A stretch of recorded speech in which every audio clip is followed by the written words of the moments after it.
if your parents, definitely talk to your kids, let them know there's no such thing as safe marijuana or a safe drug there anymore. Today we have a huge event for International Overdose Awareness Day. It is to make people aware and bring more closure to some families today with the guest speakers and them speaking. It will help them find more closure and maybe make more friends. We're here to be here for each other and the community coming together to support my friends and my family and ultimately the loved ones that we've lost to this crisis.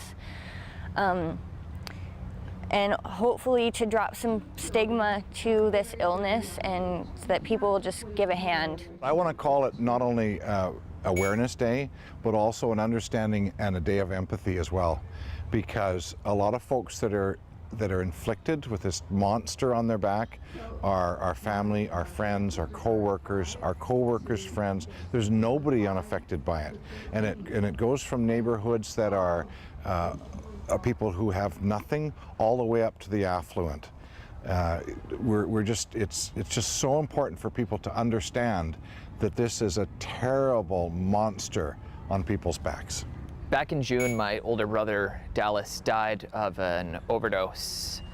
I hadn't really heard from him in a couple months as I wasn't in the area, but to my knowledge, I'd heard from what he was saying that he had been cleaning up and doing better.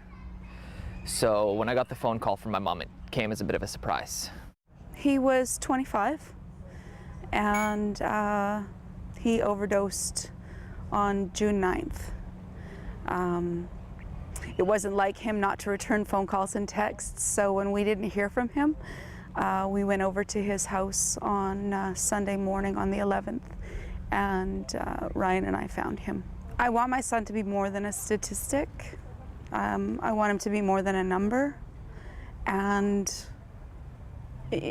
people have preconceived notions of what addicts look like, and I want them to know, that they have to forget those, because he's not somebody that you would have looked at walking down the street and said, oh, he's a heroin addict. These are good people, this is our family, and we love them, and this is hard. It's hard for all of us.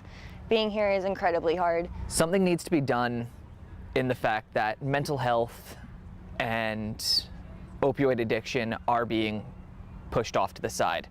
They're addressed as problems that don't affect most people. The reality for my family, I mean, it's myself and my daughter. She's 21. She lost her fiance. We lost one of our very close friends, family member. He was like my son. He was the first. It started in April, and then it snowballed.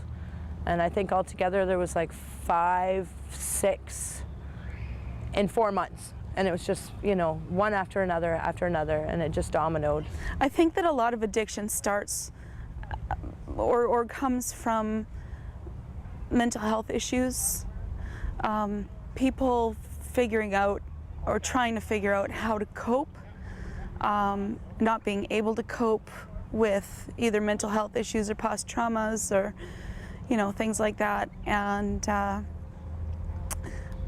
so I'm a firm believer that part of what we need as a solution to this is more access to mental health services for people. One of the big things I've come to recognize is the accessibility of rehabilitation centers for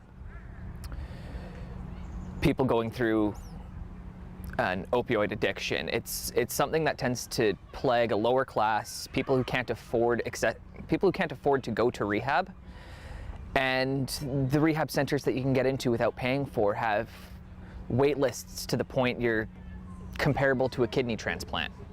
More than anything else, we need access for people before it becomes an addiction.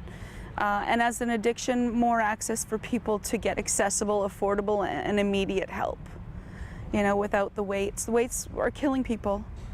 You can't expect somebody who's been, using for any length of time to get clean and stay clean in order to get a bed in a treatment facility.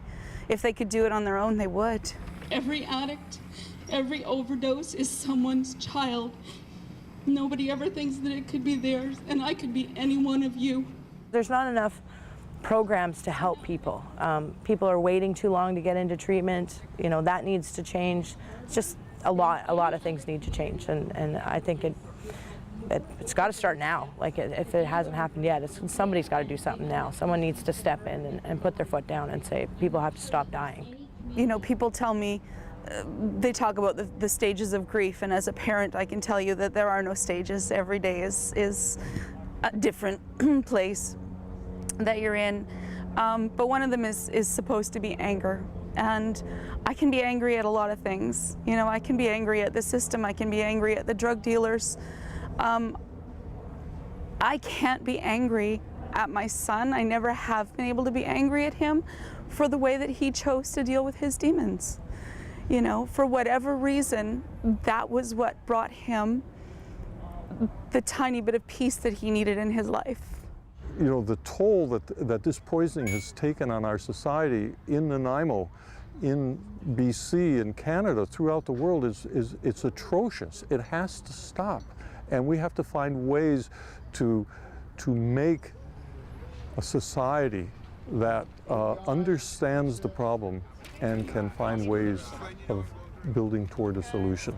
It's not an easy task, but I know that we can do it. If I have one thing to advise, it's that everybody should be going through their naloxone training, and they should be keeping a kit in their house or their car. You never know when you're going to need it. In BC so far, there's been over 800 deaths this year. Thank goodness our new government has created a ministry which is dealing with mental health and addictions. The ministry was here in Nanaimo last Thursday.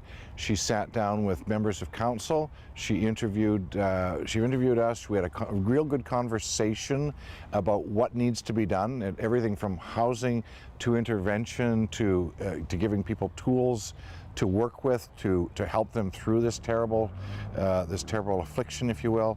She went to the overdose prevention site.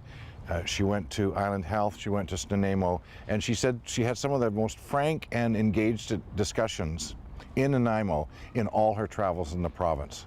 Very engaging. Let's all live one day at a time and have more compassion for each other.